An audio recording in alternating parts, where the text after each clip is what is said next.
Hello' বন্ধুসকল, যিসকলে মুখ্যমন্ত্ৰী আত্মনিৰ্ভৰ অসম অভিযানৰ যিটো আঁচনিখন এপ্লাই কৰিছিলে তেওঁলোকৰ কাৰণে এটা বহুত ভাল খবৰ আহি গৈছে। আৰু সেই ভাল খবৰটো যে এই যিটো চিলেকশ্যন প্ৰচেছৰ কথা আপোনালোকে চিন্তা কৰি আছিলে, চৰকাৰে ইতিমধ্যে 25,000ৰ চিলেকশ্যন কৰিছে।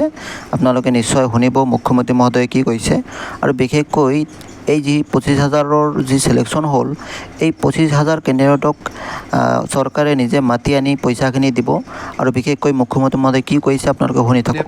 বৈঠক আছে মুখ্যমন্ত্ৰীৰ আত্মনিৰ্ভৰশীল অসম। এই আঁচনিটোৰ জৰিয়তে আমি অসমৰ যুৱ প্ৰজন্মলৈ 2 লাখ টকাকৈ ক্ষুদ্ৰ উদ্যোগ বা ব্যৱসায় কৰিবৰ বাবে আগবঢ়াওঁ। ইয়াৰ 1 লাখ টকা ৰাজসাহায্য আৰু 1 লাখ টকা লোন। আজি আমাৰ কেবিনেটে এই বছৰৰ বাবে 25,000 যুৱকৰ এখন তালিকাত অনুমোদন জনাই অহা 3 নৱেম্বৰত যুৱক যুৱতীসকলক আমি মাতি আনি খানাপাৰাত আঁচনি অনুসৰি তেওঁলোকৰ প্ৰাপ্যৰ প্ৰথম কিস্তিৰ ধন আগবঢ়াম। ভৱিষ্যতে আমি আৰু 75,000 যুৱক যুৱতীক এই আঁচনিৰ অধীনলৈ আনিবৰ বাবে আমি প্ৰচেষ্টা চলাম। অৰ্থাৎ 1 লাখ চৰকাৰী চাকৰিয়ে নহয়, 1 লাখ ল'ৰা ছোৱালীক আত্মসংস্থাপনৰো আমি সুবিধা দিয়াৰ ক্ষেত্ৰত আগবাঢ়িছোঁ।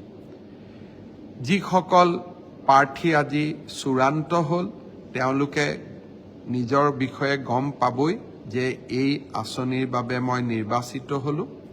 নিজৰ নিজৰ জিলাত তেওঁলোকে 3টা দিন প্ৰশিক্ষণ ল'ব লাগিব, যাতে আঁচনিটোৰ বিষয়ে বুজিব পৰা যায়।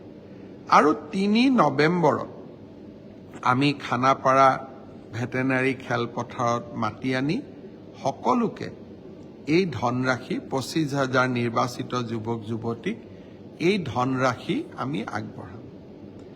আজি মই বি বৰুৱা কলেজলৈ গৈছিলোঁ। চিন্তা কৰা একো নাই, নিশ্চয় আপোনালোকে অলপ কেইদিনমানৰ ভিতৰতে আপোনালোকে এই যিটো 25,000ৰ যি চিলেকশ্যন লিষ্ট ইতিমধ্যে পাই যাব।